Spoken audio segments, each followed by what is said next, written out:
আমার আপনার দয়াল নবী মদিনার কামলিওয়ালা নবী বড় সুন্দর করে বলেন, সব পৃথিবীর মানুষেরা আল্লাহ পাক রব্বুল আলামিন তোমাদের জন্য বিবাহকে আমার আল্লাহ হালাল করে দিয়েছেন।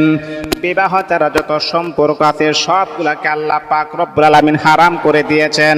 মনে রাখতে হবে, মদিনার কামলিওয়ালা নবী বড় সুন্দর করে সাহাবায়ে কেরামকে বলেন, ও সাহাবীরা তোমরা জানো নি কাল কিয়ামতের কঠিন ময়দানে একজন পুরুষ একজন নারীকে আগুনে জ্বলতে দেখা যাবে।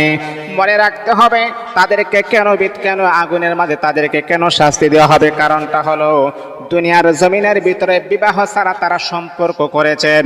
এই সম্পর্ক করার কারণে আল্লাহ পাক রব্বুল আলামিন কাল হাসরের ময়দানে তাদেরকে আগুনের মাঝে তাদেরকে নিক্ষেপ করা হবে, তাদেরকে লাঞ্ছনা করা হবে, অপমানিত তাদেরকে করা হবে। আর তাদেরকে বলা হবে, হে জিনাকার পুরুষ জিনাকারিনী নারী, আজকে তোমরা জ্বলন্ত আগুনে জ্বলতে থাকো।